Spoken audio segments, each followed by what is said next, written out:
Hello and a very warm welcome to tonight's discussion. I'm Andrea Catherwood. I'm a broadcaster and journalist. I was a foreign correspondent for many years for ITV. And now, among other things, I present programmes and make documentaries for BBC Radio 4.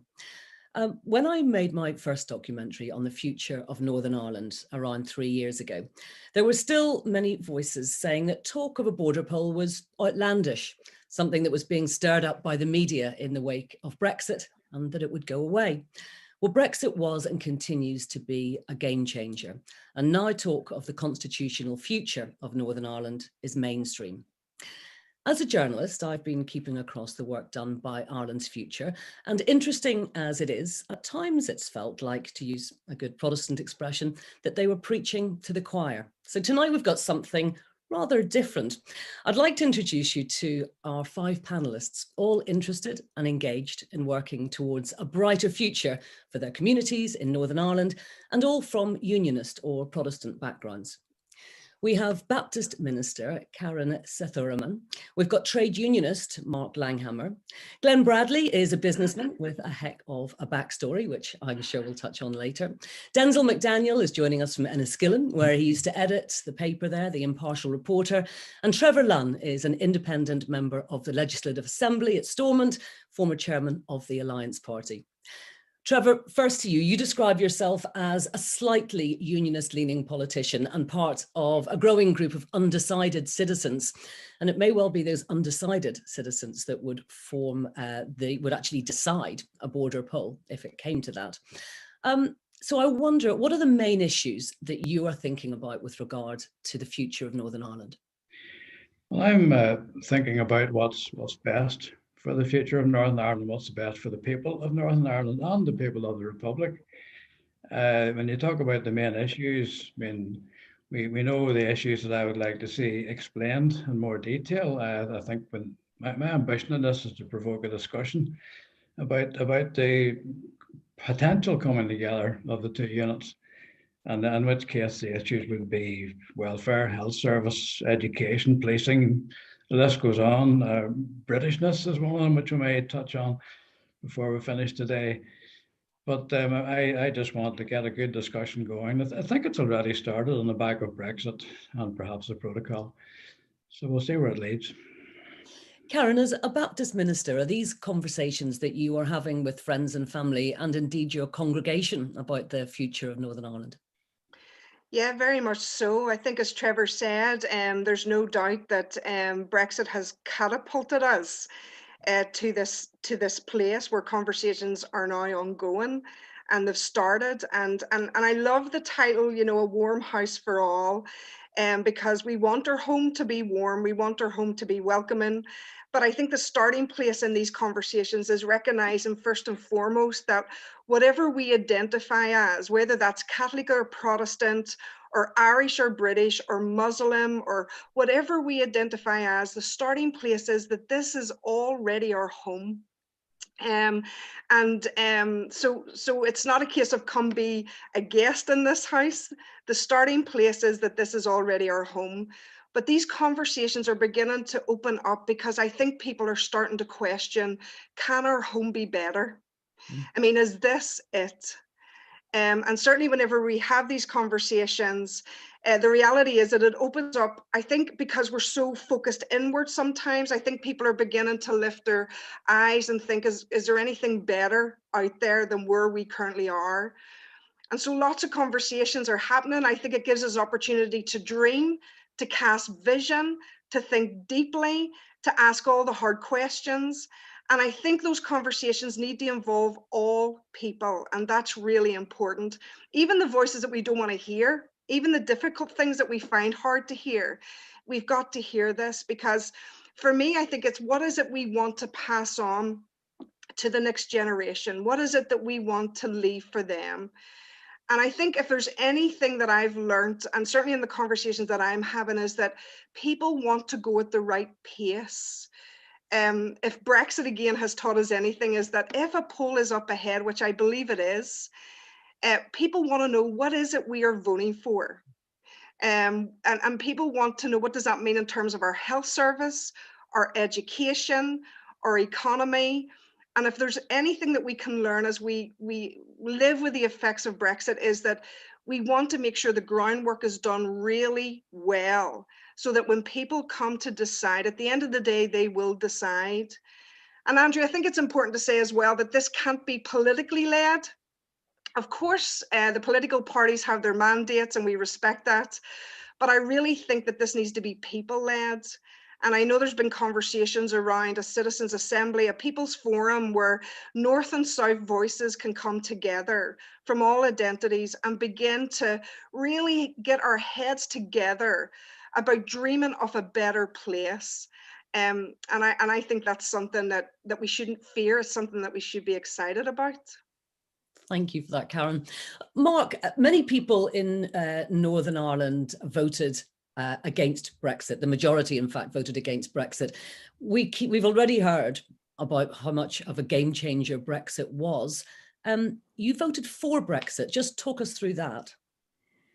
Well, yeah, I would identify, I should correct your introduction, by the way, that I'm actually from a mixed marriage. My mother was an Anglican from the Woodville district of the Shankill, and my father was a Catholic from Czechoslovakia, a refugee from fascism due to my grandfather's social democrat politics. So I sort of grew up as an outsider. I wouldn't describe myself as having either a unionist or a nationalist background. But yeah, Brexit, I take the view that our problem here isn't so much partition as Northern Ireland, and they are two different things.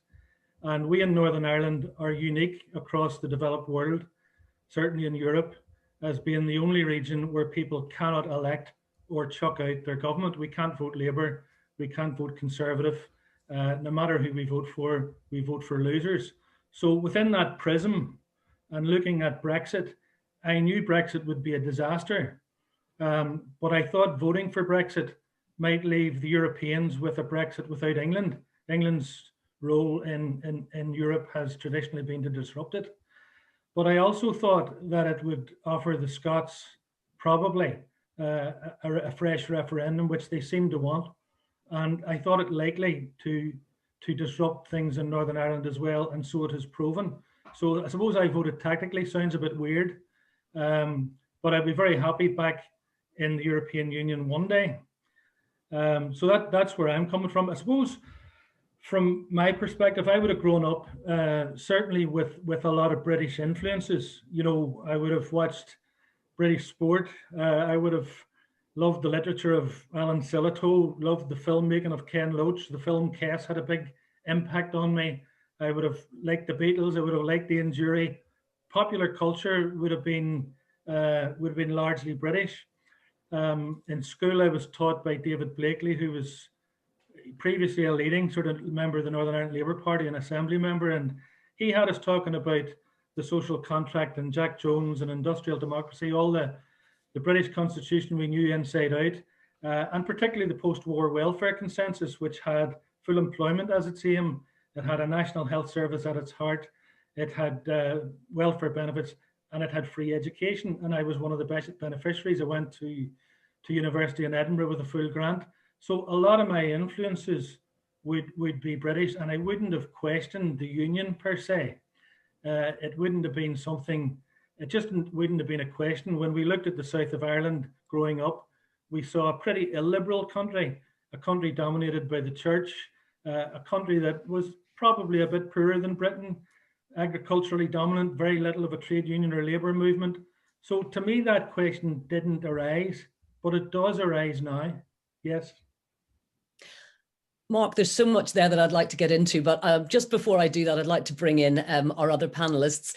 Glenn, tell me a little bit about your personal history and also where you are today on Northern Ireland's future. Well, as you said, Andrea, I'm a businessman working in corporate global supply chains, known as an ethical trade pioneer, and I'm currently the chair of the Northern Ireland Business and Human Rights Forum. I hail from the Loyalist Woodville area of Belfast and was, for earlier years of my life, an Army NCO, and I'm a former officer of the Ulster Unionist Party who participated in some of the talks that led to the Belfast Good Friday Agreement. Today, I remain a defiant Irish peace processor, as well as being a very proud grandfather. So for me, it's about the future. You know, none of us, whether it's here in this forum or around Northern Ireland, need to apologise for looking at ways to improve our quality of life or well-being. None of us need to apologise for desiring a fiscally responsible government that will work to deliver for all the people here in an equal and equitable manner. So for me, this debate is about improving life. It's about improving well-being for all our citizens here. And certainly that's why I'm participating in this forum and why I would be up for a debate with anyone who is proposing something alternative to the present status quo. Glenn, thank you. Denzil McDaniel, you live in a community in Enniskillen that has been for some time, you know, a community where Protestants have been in the minority. And I wonder if that changes the kind of conversations that you are having about the future of the country. Well, I think compared to the rest of the panel, I come from a different area geographically and politically. I think it has to be said, you know, this is the County Fermanagh is a county of Lord Brookborough, one of the early prime ministers, the Unionist prime ministers. It's the county of the current First Minister, Arlene Foster. It's also the county that elected the IRA hunger striker, Bobby Sands, who was still our MP when he fasted to the death. So you can see the two identities over time, the divisions, and they've had to live together. Throughout my working lifetime as a journalist, as a working journalist for 40 years, covering the conflict. Initially in the 70s, this was an area where Unionists were in the majority. Now it's a majority Republican area in terms of the council. So Unionists have had to adapt to losing that power over the years. I'd have to say as well that despite all the division politically, this is an area where both communities do actually get on very, very well together. They will concede privately that, you know, they have much more in common than they do have than divides us. So it's a bit of a contrast in the sense that division spills over into violence for so long, and yet, you know, culturally we're so similar.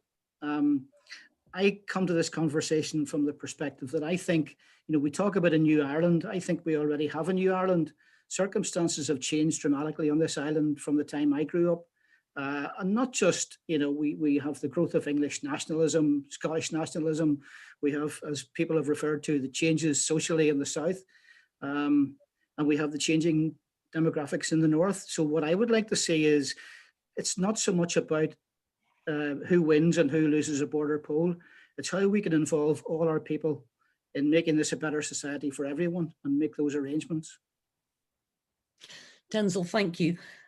I think something that's come up from everybody really is the idea that, you know, economics, welfare are really important, and that as we move forward, everybody seems to want to know exactly what it is that you would be getting yourselves into if you were to have a border poll. And probably those are a lot of the lessons that have been learned from Brexit and from that referendum was almost how not to do it.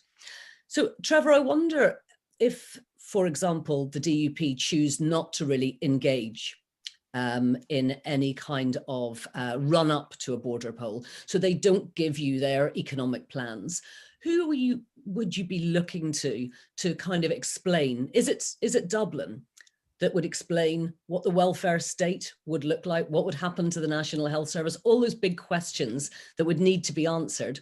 And I wonder where you would think that those answers would come from. I think they would come partly from Dublin. Certainly they could explain to us in more detail than I think any of us know at the moment how their services work. But if even a cursory glance at the various strands that would interest people, I mean the health service in particular, there's not that much difference between the two health services really. And the South is on course to provide a free care at the point of delivery in about 10 years' time. If you look at the life expectancy down there now, it's better than ours. That's been a turnaround. If you look other areas such as average wages, income, look at the education systems. Those are perhaps the simpler ones. The question of pensions, of welfare benefits, of what happens to, I mean, at the moment, if you live in the north, Here you can quite reasonably describe yourself as Irish or Irish British or Northern Irish. That doesn't need to change. Just because we might take a major step for the future of this country doesn't mean that the Good Friday Agreement goes away. And that allows for people from here to regard themselves as British or Irish or both. So if the DUP, you mentioned the DUP, if the DUP didn't engage, well, the DUP are not actually the government up here. And perhaps by the time border poll or the moving toward the border poll would actually become reality, there's others of us here of a vested interest in trying to explain to the population what the ramifications would be, not just the DUP. The civic society can provide enormous amount of input into this. We have lots of expertise, north and south, who are non-governmental, and they're perhaps the people who could provide the most rational explanations. Glenn, you presumably have a British Army pension. I would imagine that pensions and indeed jobs, because so many people in the North are employed in the public sector, would be a real practical concern when people are looking at how changes would actually affect their own lives. Yeah, it's not just about army pensions. I mean, if you think of someone like myself, I've worked for 37 years. So I've already accrued a full state pension already, even though I would only be 53. So it's a case of how is that pension going to be paid, particularly now that Britain, the UK, is out of Europe, because obviously pensions and things like that were assured while we were members of the EU. But what happens now? So, yeah, I think for me, it's about the NHS. And I think if we look at our NHS here in Northern Ireland, it's the worst health service out of the 4 regions of the UK. So, we've got to be realistic, I think, about what type of healthcare system do we want in a New Ireland. The pensions is important, there's no doubt about that. How are they going to be paid, particularly for people who are approaching their old age, pension age, and have actually accrued or paid into the British Exchequer? And yeah, the economy, I mean, I actually think that the standard of living down south is now measurably better than what exists up here in Northern Ireland. So all these things need to be analysed and presented with a view to what it would be in an all-island system and economy. Mark, you mentioned the welfare state and indeed all the benefits that you got from it, as many of us did with having an education to university level paid for. When you come to make your calculations, do you worry about losing some of those benefits? Well, that's always a question, but as the others have said, I mean, the south of Ireland is increasingly becoming a much more attractive place. Foreign direct investment is significantly better in the south of Ireland.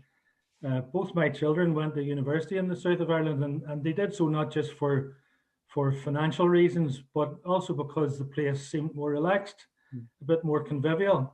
And when they came out of college, they've got good jobs in tech and in pharma. So those are choices that aren't available to us in the north.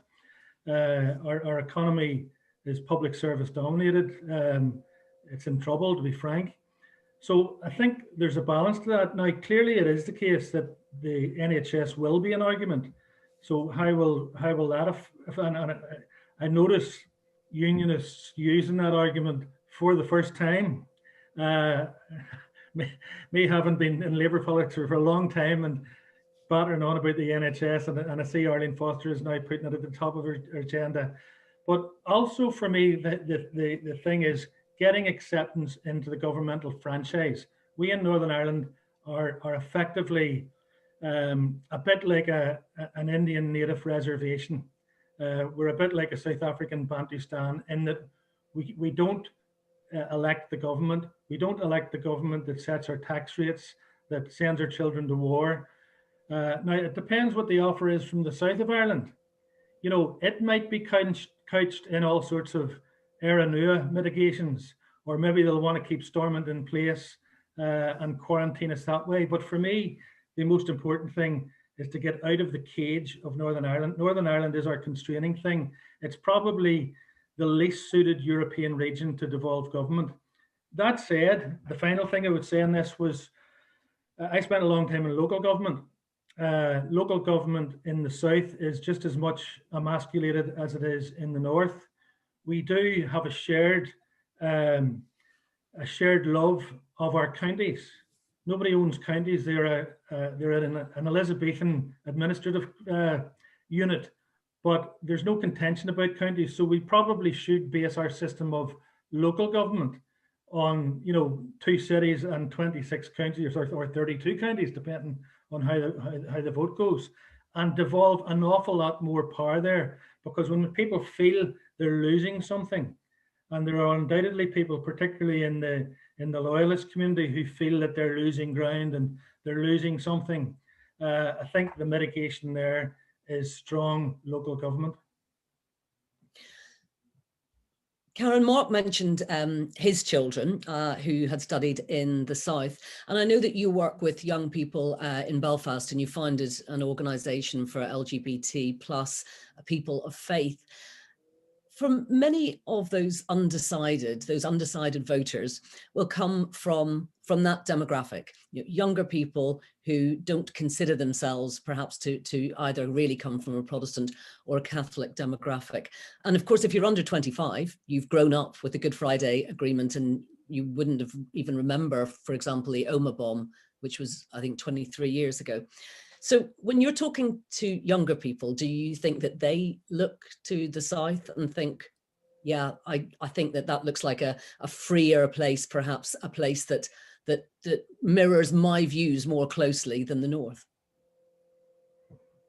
Yeah, I have 3 children. I want to focus for a little moment on my 2 girls. They're 20 and 18. Just like what you said, Andrea, they've grown up not knowing what it is to come through and live with the trauma and the effects of the Troubles, not least being raised by me from East Belfast and my husband, who is Indian Malaysian. So we've lots of things on the table. One of them has a British passport, and the other one has an Irish passport. And it's not because they necessarily line up with any certain political parties. It's just both of them are just unique in who they are and confident in who they are. And when we have lots of conversations around this, not least because of the work that I'm involved in peace and reconciliation, but they start to, there is an unsettling, there is a discomfort happening. And what I love about young people is they say what we're so often scared to say. So they're asking, is this the best that there is? And I think they see little pictures of that. For instance, my daughters both applied to do courses down south, and both got rejected because the qualifications in the north didn't apply down south.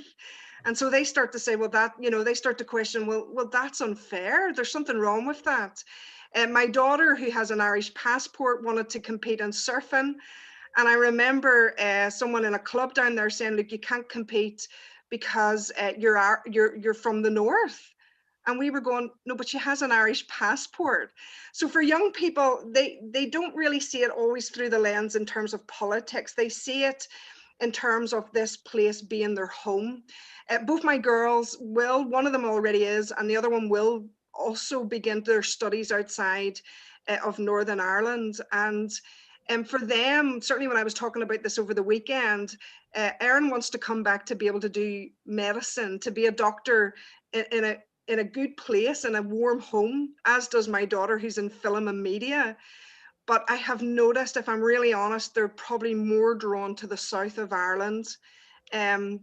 They sense a life and the lack, there's not as, the division isn't in their face. I think a lot of it, they don't really understand why us grown-ups are fighting the way that we do sometimes, and the tension exists. So for them, I think they're drawn to the life in the south of Ireland, and I would love to see that extended to us in the north, because I think for our kids, for all our kids and our grandbabies, we don't want them to leave. They are our future, and it's important that they are part of these conversations. Denzel, just thinking back a little bit, you wrote a book called Enniskillen, the Remembrance Sunday Bombing. We've been talking, about the younger generation and the future. But of course, for many people in Northern Ireland, memories of the Troubles are still raw.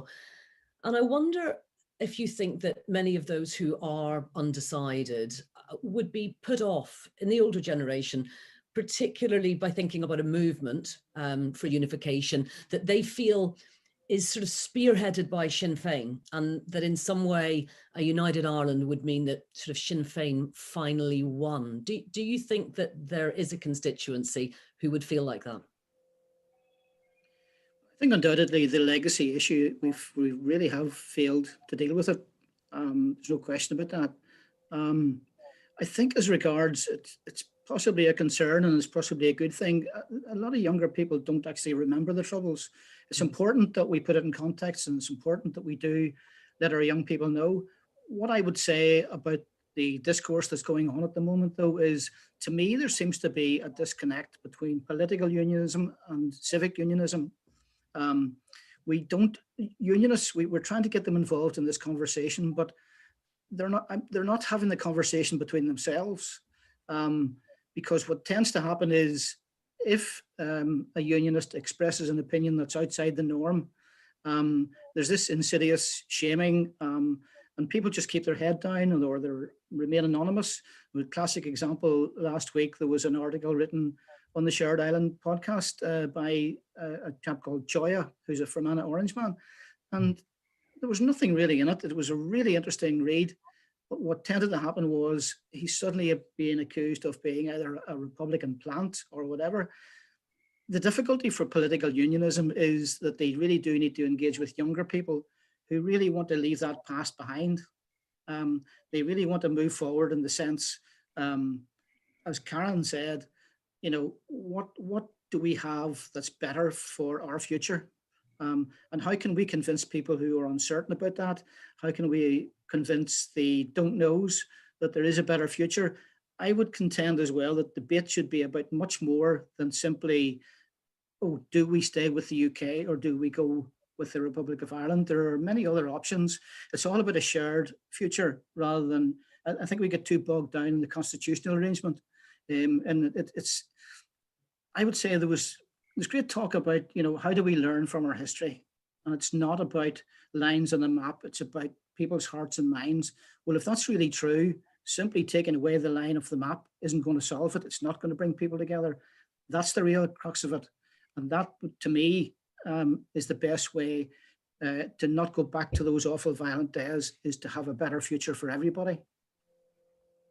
Denzil, I wonder if you think that that unionists really, political unionists have the ability to reach out beyond their grassroots, because of course, for the last 100 years and before, they've never had to do that, because the whole point of the creation of Northern Ireland was to enshrine that unionist majority. So there was never a necessity in political unionism to reach beyond your base, if you like. And I wonder if you think that today, when demographics have changed, and that would be necessary in order to retain a majority, that there is the ability within political nationalism to make that leap, within political unionism, I mean, to make that leap and be able to convince younger people and people who are undecided that actually unionism is the way forward and that they can sell the union in some way. I think the worry is Mike Nesbitt, who is a former Ulster Unionist leader, told a great story about the business guru who says, put a frog in a pot of cold water and start to heat it. It doesn't notice what's happening, and suddenly it's destroyed because the water has become boiling hot. And he equates that to unionists don't see what's happening around them, and that's a great concern, because the world has completely changed. I would be concerned that political unionism isn't capable of reaching out. However, I would have to say as well that privately, when I speak to a lot of senior unionists, they realize the future really isn't about wrapping yourself in the flag. It's about the day-to-day issues of making life better for people. So that there are people within unionism you know, whether it's Peter Robinson, Gavin Robinson, people are saying, well, we just can't sit back and say, no, you know, we're not talking about this. They do realize that they're going to have to make a case for the union. So there is some thinking going on, but in my opinion, not enough. I mean, it strikes me, Denzel, that, I mean, I take the view that there aren't any unionists. There are lots of Protestants, but there aren't any unionists. I haven't heard a unionist argument made for over a generation. What do you mean by that, Mark? No, sorry, I remember a comment that, I mean, Charles Haughey is now viewed as a sort of quite a venal figure, but I remember him saying that it would be a great difficulty for the Republic of Ireland to absorb 1 million unionists, but 1 million Protestants might be a different story.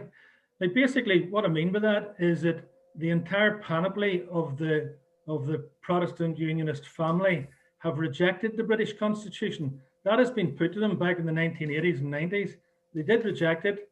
I can remember the Ulster Unionist Party expelling people for wanting to get involved in British politics. So they actually closed the British road themselves. Now, that's problematic. I think when it comes to a border poll, though, I was watching the other night that great documentary, or the great film about the Brexit, Uncivil Wars. I don't know if you saw it, where they focused on Dominic Cummings's role in all of that. But both camps in the Brexit campaign identified the same segment, a demographic of about a quarter of the people, maybe towards a third. Now, in our case, that quarter or third are probably made up of switchers to the Alliance Party from political unionism, switchers to the Green Party. But the vast majority would be people who've switched off altogether, and quite a lot of them wouldn't even be on the register. So there's actually a lot of people in play in that segment who, I think it was Henry MacDonald had used the phrase the garden centre prod. So a lot of middle class Protestants, you know, at an early stage in the conflict, switched off politics. It was sort of beneath them. They went and played golf or went to the garden centre. So, you know, that depoliticized, apolitical Protestant is there. And they, I imagine, would look at this. I don't think it's, I think Glenn had said it, that I don't think there's any point in nationalists trying to convince political unionism. I think they'll get nothing there. I don't think they'll get any switchers there.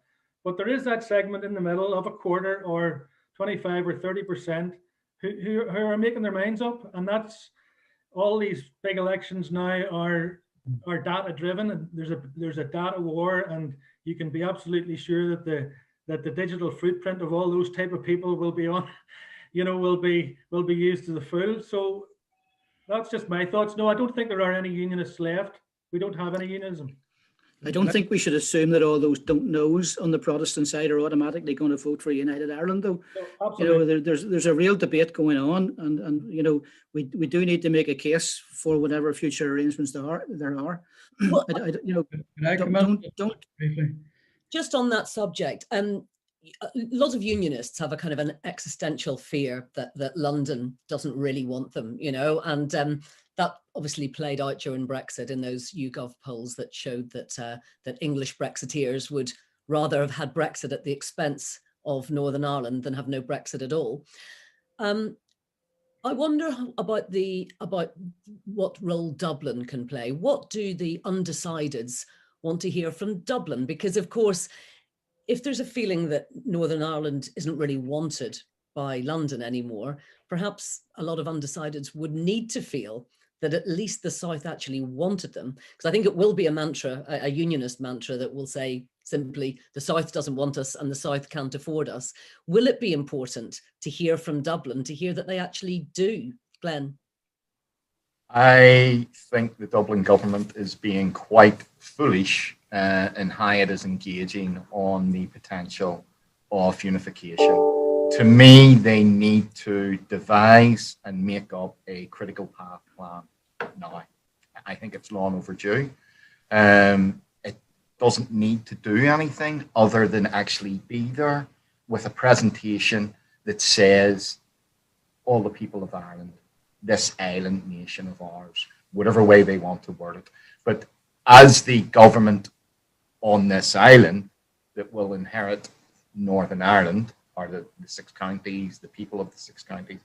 I believe the onus is more on them to be proposing, look, this is how we see the new constitution being. This is how we see the new dynamic of an all-island economy working. And this is obviously related also to the European Union, because obviously if Northern Ireland, in the event of a border poll, and Northern Ireland joining a one sovereign island nation, it would be within Europe. And I think that both Dublin and Europe need to be seriously looking at a critical path plan for change management and just how that would happen. So, for example, Andrea, you and I talked in the past about people's identity in the new state. You know, so if you think under the Good Friday Agreement, we can be Irish, we can be British, or we can choose both in a new dynamic state of Ireland. You know, that applies to those of us living. Obviously, as children are born into the new state, those children become the citizens of that state. And if they did want to proclaim their Britishness, then it would be up to the UK government to provide that citizenship, much in the same way that the Irish government would for its diaspora now. And I think that those type of things need to be explained. The Dublin government needs to, the Dáil needs to take ownership for the change management plan. And I believe the support of the European Union and the United States will be absolutely essential for the long-term stability and economic well-being of the island nation. Now, I know Karen's already said that a citizens' assembly would be a very good way to talk about this. Trevor, as an elected representative, what do you think of the idea of citizens' assemblies to try and take this forward? Well, just to go back briefly to what others have said there about political unionism, political unionism doesn't seem to learn as they go along. You know, the undecided group, I think, is more than 20% in this country at the moment, a lot more than that. But the political unionism doesn't seem to realise that ordinary unionist folk, amongst others, are moving ahead of the politics all the time now. You look at what happened in the recent past here in terms of the abortion debate, in terms of same-sex marriage. It's shortly going to happen in terms of the Irish language legislation. And don't forget that the South led the way on two of those issues. And to everybody's surprise, the South moved from the 19th century to the 21st very quickly in terms of abortion law and same-sex marriage. So the South can benefit the whole process by showing an example in these things, which they have been pretty good at doing, and also reaching out in a quiet way. And I know they've actually been very quiet. I agree with Glenn that they've been a bit hesitant about this whole process, but at the same time, they are offering concessions, a European health card, things like that, where they can assist the Erasmus scheme to Northern students. You know, there are lots of things they could be doing, but mostly what they have to do is provide detailed reassurance to the undecided unionists and some nationalists up here who are not quite sure about all this. And I think they're capable of doing it, but they're going to have to get out of their foxhole and start to do something about it. Trevor, do you think they really want to? I mean, does the South really want the North? Is that again? The population of the South, they will probably find, is moving ahead of the government, just as they've done up here.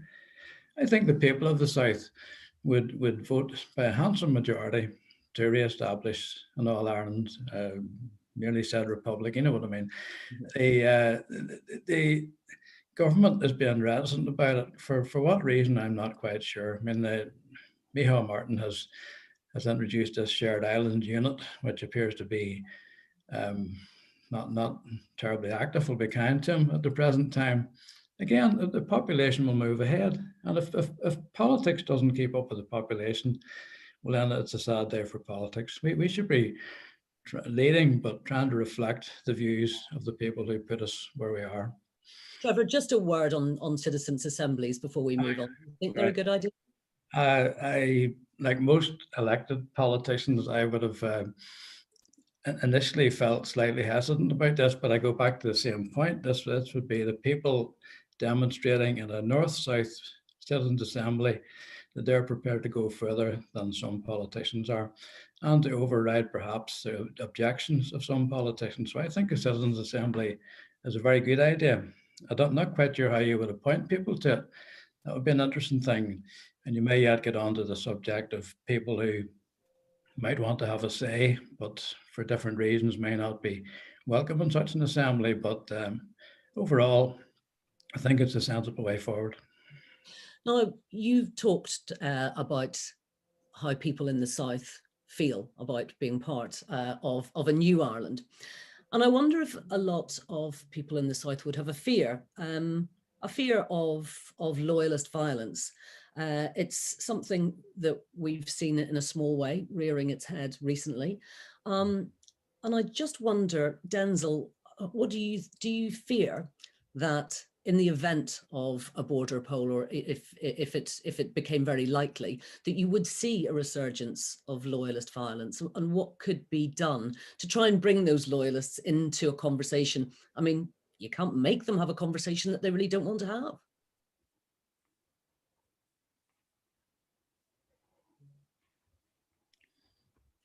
Denzil, can you, you're on mute, can you just unmute and then start the answer again would be great, thank you. Could I first just say I would possibly slightly disagree with Trevor. I think there is a certain indifference in the South, certainly among the establishment and the media, where there is a kind of a partitionist attitude. I think when you look at Micheál Martin's Shared Island initiative, it's a pretty softly approach.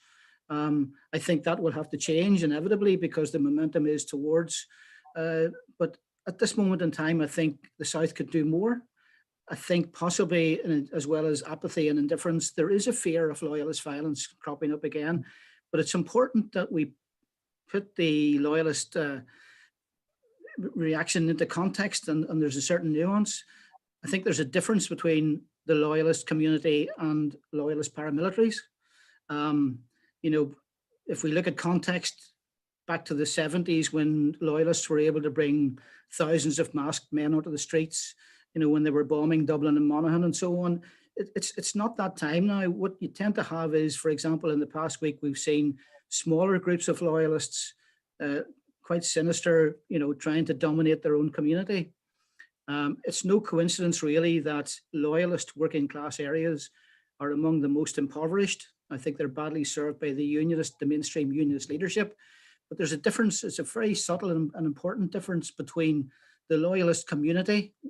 I'm not quite sure what the definition of a loyalist is, but there's a difference between the loyalist community and loyalist paramilitaries. So it's important that we don't talk up a violent reaction, and it's important that we don't ignore it. I think it's important that we put it in context. And there is maybe an overblown fear in the South of a loyalist violent reaction. Mark, would you agree? Yeah, I do agree. I think when you look at the loyalists, I mean, I think there's a capability of a degree of violence, but that's more likely to be a quite inchoate, nihilistic violence, the sort of stuff that you saw at the flag protests. When you take in that we shouldn't actually be talking about paramilitaries 28 years after the ceasefire, but they exist. They exist, but they're heavily infiltrated. So I think the capacity for action amongst loyalist paramilitaries is limited. Coming back to the other question, I joined the Irish Labour Party in 1999, largely because I couldn't get joined in the British Labour Party. They wouldn't let me in. Maybe there were ways, I don't know. But I did get and I actually served on the national executive of the Irish Labour Party for a short period. And I got the feeling that not just Labour, but Fine Gael and Fianna Fáil had a default setting that they would like to keep the North at distance. I think there is that reticence. Now, I wouldn't like to overstate how much it has changed, but I think it has changed a bit. So Brexit, for instance, has forced the Irish, much against their instincts, to join the EU 27 and not Britain. I mean, they did want to ride two horses. They did want to keep fluffy relationships, but they were forced to make a choice. They made a choice in their national interest, and that has consequences. So, for instance, it was taken for granted that most trade traffic would go through the UK land bridge. It was quicker, it was cheaper. Rosslare Europort has reported a 500% increase in trade. Cork is overflowing. Millions will be spent on sea infrastructure in the south of Ireland and in the airports. So you will see, I'm not saying that translates into a love of the north or a love of taking on the north, but there is undoubtedly a slightly more national view of themselves. And I do agree with, I can't remember who it was, Trevor maybe, who said that there would be in the population a majority for unity if that's what the border poll asked, Karen, I wonder what you fear about loyalist violence in East Belfast. Do you think that it's something that might actually come about? Or as others have said, do you think that really they wouldn't perhaps show the kind of force that some people in the south might fear? Yeah, I think none of us can deny what's been in our media recently in terms of tensions that exist in a number of neighbourhoods. But I think, Andrea, what I would want to really hone in on is the gathering around and the rising up for our neighbour. I think that's something that we really need to not lose sight of, that even what happened in East Belfast, even what happened on Ormeau Road, the people from different sections of the community rather rallied around those that were being affected and rising up and speaking out against it. And I think for us, we need to remember that there is something I think goes beyond the few, that there's a greater and more voices speaking out. And for me, as a person of faith, and obviously as a minister of faith, that's the whole idea of loving your neighbour. What does it mean to live as your neighbour? So on one hand, yes, we can, it's not that we don't pay attention. Let's remember the people who are writing graffiti on the wall and the people who are feeling the way they feel, they have a voice. And when they begin to do that, they need to be heard. And that may be difficult. I have no idea how we do that, but I think we need to engage. But I would be really honing in the positivity that there is new ground, and and I think that's evidence of all the peace and reconciliation, the work that has taken place on the ground all over these years, that that this weekend, when there's been comments made about racism, you see the public outcry. When there's been situations in East Belfast, you see the public rising up and rallying around their neighbour. And I think that's something that we need to be encouraged by, rather than using it as something to hold us back. Trevor, I want to touch on Scottish nationalism, because of course many people from Protestant heritage in the north feel that they've got a much stronger connection to Scotland than they do to anywhere else in the UK. We don't know what's going to happen, but if Scotland were to become independent, what kind of effect do you think that would have on the Protestant community? Do you think it would perhaps make a breakup of the rest of the UK more likely? I mean, we know that certainly from London, where I am, the Westminster government is really, really keen to keep Scotland. I think if that part of the union broke up, they would also feel a lot happier for Northern Ireland to go. There wouldn't be the same drive to keep Northern Ireland part of the union. Do you think it would have a similar effect in Northern Ireland? Well, I think if the Westminster government is trying to do a good job of holding on to Scotland, it's not obvious to me. I didn't say they were doing a good job. I just said that they were trying to. They're trying to, like everything else. Yeah. If I don't know what would happen if there's another poll in Scotland, a referendum. The last time I thought the Scots might win it. The Leave vote might win it, and they didn't. I mean, they lost fairly handsomely. But things have changed. Again, Brexit has changed it. There's a lot of resentment in Scotland around the fishing industry, things like that. Seed potatoes might not seem all that dramatic, but it's a building resentment. So but the answer to your question, in my opinion, if Scotland voted to leave and was allowed to leave, I think the union would be finished. It's as simple as that. I don't think there would be any real appetite at Westminster, if there is any now, even to hold on to Northern Ireland. And I think it might have been yourself said on one occasion that it wouldn't be a case of trying to hold on to Northern Ireland. It might be a case of how big a check do you want to get rid of it. I mean, that I'm being not trying to be dramatic, but really, I think that it would be the end of the union. Could you just say a quick word about the loyalist violence? Because I was interested in that. I was a victim of loyalist violence at the time of the flags protest. My office was bombed. Now that's okay. I would like to talk to the people who did that, but I'm not very likely to get an opportunity. But there's different shades of loyalism out there.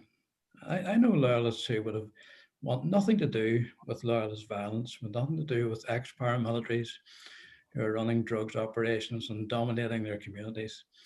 They regard them, they're loyalists in the truest sense of the word. And if they have something to contribute to, let's say, a citizens' assembly, I would be glad to see them there. But I want no truck whatsoever with anybody, loyalist, Republican, or anybody else who espouses political violence or going down not a peaceful, straightforward democratic route. That's my feeling about it.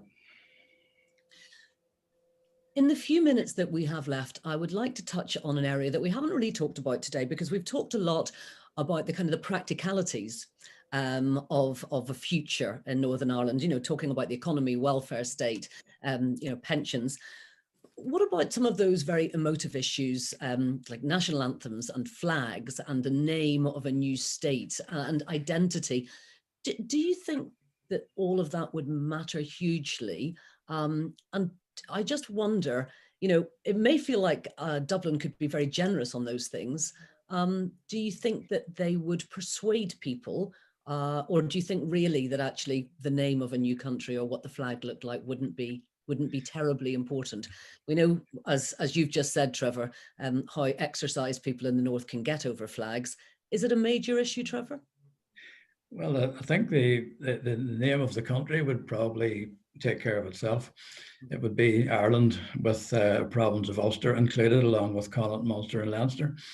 That's straightforward. The flag might be a bit more problematic. I don't think it would be the biggest issue, really. You know, there's far more practical things, but you're quite right, Andrea. People up here do get very exercised about some of the smaller things without looking at the bigger picture. So I don't think there's anything out there that couldn't be sorted out. Maybe not to everybody's satisfaction, but a sensible package of proposals, which is what I'm about, frankly. That's what I'd like to see. And then let people make up their mind. And I think that the point of making up their mind where they want to go with all this is several years down the road. You know, I hear various dates being thrown out by Sinn Féin and others. Bertie Ahern mentioned 2028 because it's 30 years since the Good Friday Agreement. But what's the significance of that? 2023 is the 25th anniversary of the Good Friday Agreement.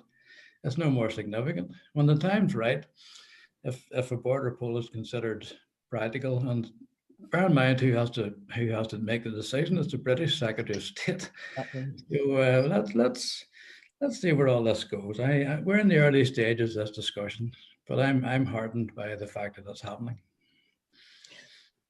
Glenn, if I could ask you a little bit about that idea of identity, do you think that there are those very emotive issues around, for example, a flag that would really change the way some people in the north might vote? I actually think it would. I mean, there are people here who self-label solely by their political aspiration, solely by their constitutional aspiration. And obviously flags are important to those type of people. For me personally, it's not, you know, as an ardent Ulster and Irish rugby supporter, I understand that the tricolour, that orange and that tricolour is my heritage, you know, and I've no qualms with the tricolour, and I was raised to respect the flag of both the Union flag and the tricolour. If it became an issue, I think there's a flag already there, the provincial flag of Ireland, you know, would remove automatically the tricolour and its symbolism to republicanism. You know, that's a suggestion. But yeah, I mean, people up here do self-label, self-anoint themselves through various, if you think about that old adage, there's a million unionists. How does anyone know, that there's a million unionists? It's never actually been tested. If we even go back to the border question that was raised in 1973, which nationalism and republicanism didn't take part in, even at that time, there was only 500 odd thousand votes to remain within the UK. So this notion, there's a million unionists, I don't know where that comes from, because it's certainly never been tested. So like Trevor, I think we should get the border poll date set ASAP. That would be my personal view, simply to get a measurement, for no other reason than to get a measurement. I think a good way that it could maybe be moved on to it would maybe in the next census 2022, there's some questionnaires in it that gives a feel for what would maybe be, and that the Secretary of State then uses that to trigger border poll. But I think what we need to do first, and I think that Trevor again mentioned that the British need to say, well, what are the conditions? What is the measurement that will make them say, let's have a border poll? Because to date, we don't even know that. We don't know what the British government or the British Secretary of State actually thinks is the rationale or the meaning or the reason to call a border poll. And I think we really need to hammer that out first. I personally think a good time to do it would be the next census next year, 2022, as in stage questions within the census form. It is that constructive ambiguity in the Good Friday Agreement, isn't it? Where we really don't know what will trigger the Secretary of State's mind to say that now is the time for a border poll, and probably that will be a rather political decision, one would think. Karen, I just wonder from you, talking about, as we've mentioned, timings for a border poll. What are your feelings about how quickly or otherwise we should be moving? Yeah, I agree with what the guys have said. I think the governments need to move on this and at least set a date so that the work can begin. I know that others won't agree with this. I think we need to take our time, and there needs to, simply because of the lessons that we learnt with the tidal wave of Brexit, that people need to know, what am I going to the polls for? What is on the table?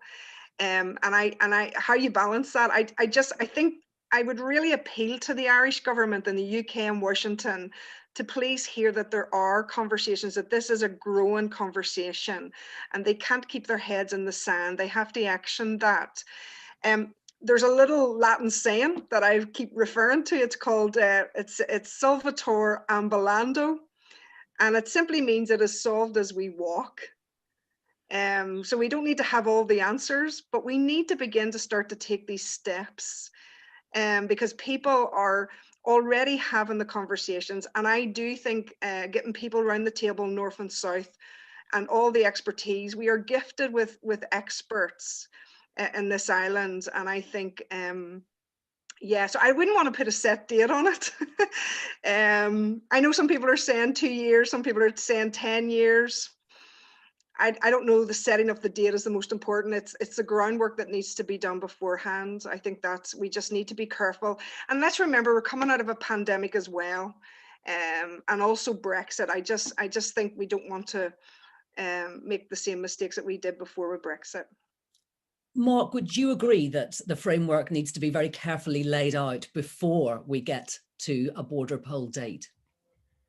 Well, I'm a bit impatient, Andrea. I'm 60 years old and I haven't had a chance ever to elect a government, and I would like to do so before I die. So I wouldn't be patient about this. I'm actually not bothered about whether it's in a United Ireland or in a United Kingdom. For me, getting rid of the quarantine zone of Northern Ireland is the priority. Getting rid of the cage is the priority. Getting a governmental vote is the goal. Anything else, to be quite honest with you, the the cultural stuff. When people talk to me about culture and identity, they spit it at you. And as far as I'm concerned, let 1,000 flowers bloom. People can march, people can sing, people can speak whatever language they want as long as they don't annoy anybody. But really what this is about for me is getting admittance to the franchise, getting the vote, and that's long overdue. Denzil, you said at the beginning that you felt that it wasn't all about a border poll, but I would be interested to know your views on whether we should actually have a date for one. And indeed, before that, we get to that point, what kind of framework do we need to have in place about what the future would look like before we went to vote? Yeah, I'm slightly concerned about the fixation with the date for a border poll. I think most observers would say a border poll is inevitable. So we can't just pluck a date out of thin air and say, let's have it then. I think what we need to do is we need to have a conversation about what we're actually voting on.